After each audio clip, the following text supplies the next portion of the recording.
see. Erase complete the sinners past and set the captives free. Only you can take the widow's cry and cause our heart to sing. Be the father to the fatherless, our Savior and our King. We will be your hands, we will be your feet. We will run this race for the least of these. In the darkest place, we will be your light, we will be your light. Be your hands, we will be your feet. We will run this race for the least of these. In the darkest place, we will be your light, we will be your light. Whoa, God be the solution. Whoa, we will be your hands, be your feet. Whoa, God be the solution. Whoa, we will be your hands, be your feet. We will run, we will run, we will run with the solution. We will run, we will run, we will run with the solution. We will be your hands, we will be your feet. We will run this race for the least of these. In the darkest place, we will be your light, we will be your light, we'll sing.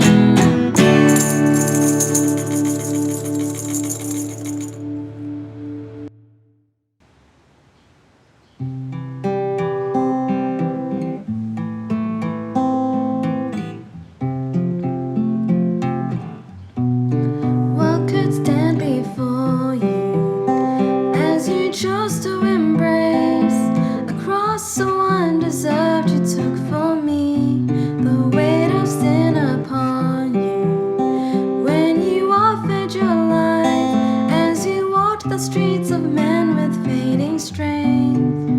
How could we live but not see your sacrifice, your glory? You reign over everything, Lord. You reign with power and justice divine.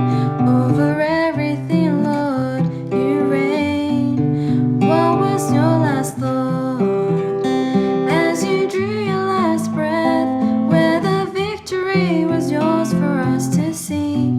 And all will know the truth as we live by your grace. Every praise to you alone. How could we live but not see your sacrifice, your glory? You reign over everything, Lord. You reign with power and justice divine. Over everything, Lord. You reign. See now the King of glory, love of God, become my calling. Father, I surrender all I am to you forever. See now the King of glory, love of God, become my calling. Father, I surrender all I am to you forever. You reign over everything, Lord. You reign with power and justice divine. Over everything, Lord. You reign over everything, Lord. You reign.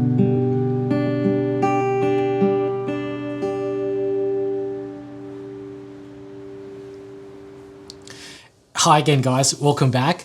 A word of warning. If you're eating right now, if you're having brunch, best that you finish your eggs and bacon and give yourself half an hour for your stomachs to settle, because what you're about to hear is pretty disgusting. Okay, so we don't want your food not in your stomach. And so we just continue on from last message. So with Judges chapter 3. Now this is verse 12 to 30. It's about Ehud. So God's raised up Ehud now because the Israelites again they sin against God, and now they're under the oppression of the Moabites of King Eglon. And so in this narrative, God raised Ehud, and he's been sent to pay tribute to the king, which they have to do. So if you've been conquered, your nation's been conquered under another nation, you're gonna pay some sort of tribute to them.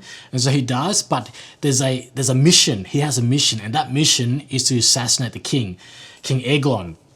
And so they go off to pay tribute to the king. So as they head off with some of his men, they pay tribute to the king, and then they head back.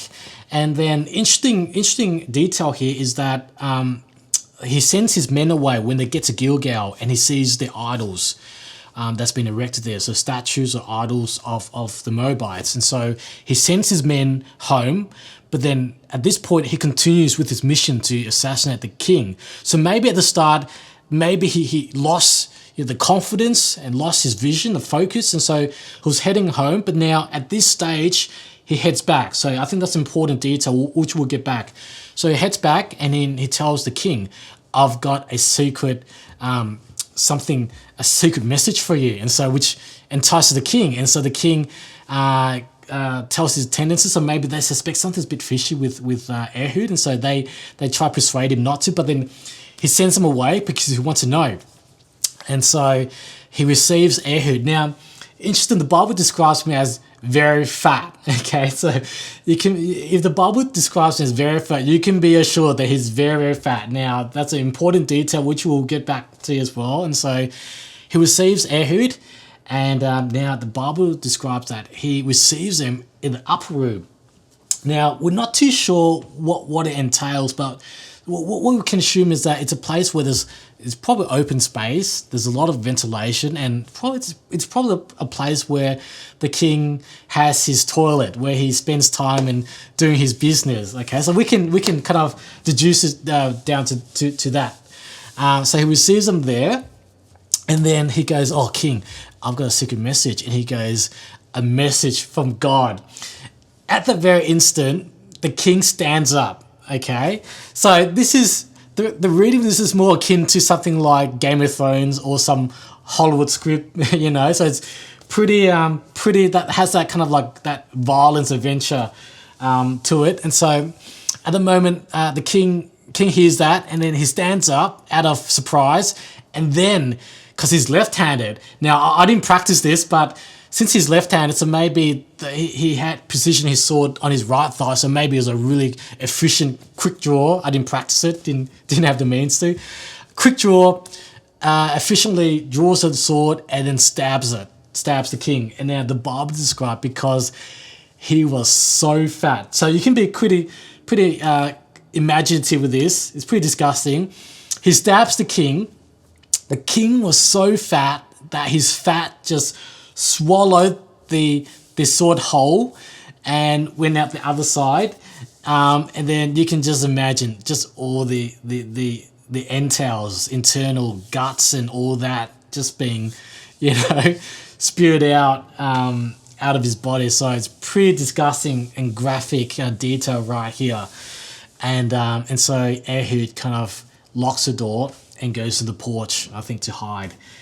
And also another interesting thing, so the attendants, now it says that they waited, and probably in this time, maybe probably an hour, 2 hours, who knows how long the king takes in his toilet, right? He's fat, and maybe he varies his toilet time, so you can take them to account. And so the attendants were like, "Oh, it's one of those days, maybe from last night's dinner and lunch, and maybe he's taking his time, and you can imagine the smell now from all those entrails just wafting throughout the building, and the stench, and they think, oh man, is that spaghetti from last night, something, so they fought him in time. But then it got to the point where they got embarrassed. So maybe instead of 1 hour or two, maybe it's like 3 or 4 hours now. It was taking too long. So what was taking too long? And so the attendants, they broke through, and they found him dead on the floor. And Ehud makes his escape, and then he goes out and he blows the trumpet, and then all his men come, and then they defeat the Moabites. So that's a really graphical and interesting story in Judges chapter 3. And do you realize something here? Just that level to the attention to details, every little thing, from the fact that he's left-handed, the fact that the king was very fat, the fact that he met Ehud at a place where he had time to escape, where he had time to and plan his assassination. See, the level, the attention to detail here, it says something about God, that God doesn't leave anything to chance. Everything happens for a reason. There's a purpose to everything. And as I read this, I can just attest to it. And I look back to my life, it's like, yes, it's like, so that's why it's happened. When I look back into my life, every little thing back then, it happened, and I just didn't realize why it happened. But now when I look back, it's like, yes. So that's why. There's a purpose to everything. God had a plan. See, nothing goes to chance. God doesn't play dice. There's a reason that he does what he does. There's a reason why he allows things in your life that happen. See, in my life, and all that pain and all that time in my life, I thought, hey, the world's going to end. I thought, that's it. God, where are you? It's going to end. It's going to go so bad. But no. See, when I look back now, see, God was working in my life. He was molding me. He was building my character, my faith, my trust in him, my love for him, my love for people. There's a reason why I was going through all those times of good times and bad times, but it happened for a reason. And now I realize, see, God had a purpose for it all. And we can just take comfort from this, that God is in control of everything, every minute detail. There's a level of precision with God. Nothing is beyond him. Nothing is above him. His love for you is there, and whatever happens, there's a reason and there's a purpose. So we could just really just take comfort from that truth and from that fact. And also on a note of purpose, so remember how Ehud was about to go back home after giving tribute to the king, but then he stopped at the place at Gilgal where the idols were. And so I'm thinking, when he saw those idols, it just put his focus back into perspective, and he just maybe just a moment of reflection, of seeing that he just reflected and realized his mission, realized his purpose. There's so much at stake. His people was at stake here, and he realized, and he was refocused again, that he had to carry on with his mission of his purpose. And it's really interesting, because sometimes in our life we go through life and we just lose focus, what we're meant to do. When we lose focus of our purpose, and our purpose is just that we have a purpose in God, and that purpose is to live out the gospel. It's to share the gospel. We look around like Ehud. He saw the statue, and it was symbolic of the suffering of his people. And maybe for us now, when we look around, the misery of people, the people who are living in darkness, the people who are lost, the people who are hurting, they need to know the truth of God's love. And that's our purpose, to live out the gospel and to share the love, to share the good news and the truth. And sometimes we need that perspective, to need that focus. There is a purpose for us on this world. We don't just live for our own lives. That throughout our life, God has a purpose for us. God is working in our life there's a bigger picture, there's a grand scheme of things, and we're supposed to live out, to be Jesus, to be the hands and feet, to be his love, to share the truth. And sometimes we get just so distracted with our life, and then we lose out on that focus of our purpose. So, what we take away here is God is in control. nothing is beyond him. There's a level of precision with him. Everything happens for a purpose, that we can just really take encouragement and take comfort in that fact.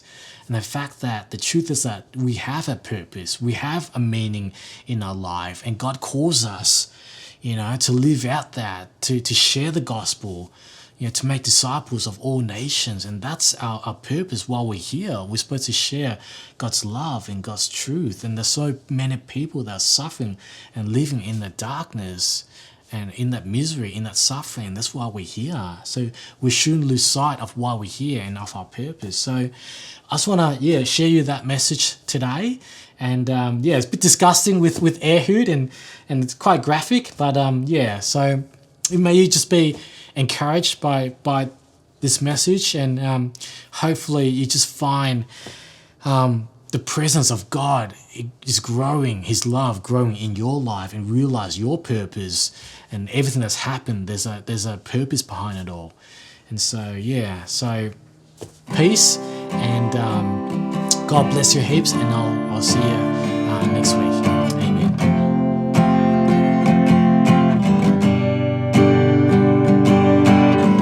Over the mountains and the sea, your river runs with love for me. And I will open up my heart and let the healer set me free. I'm happy to be in the truth, and I will daily lift my hands, for I will always sing of when your love came down. I could sing of your love forever. I could sing of your love forever. I could sing of your love forever. I could sing of your love forever. Over the mountains and the sea, your river runs with love for me. And I will open up my heart and let the healer set me free. I'm happy to be in the truth, and I will daily lift my hands, for I will always sing of when your love came down. I could sing of your love forever. I could sing of your love forever. I could sing of your love forever. I could sing of your love forever. I could sing of your love forever. I could sing of your love forever. I could sing of your love forever. I could sing of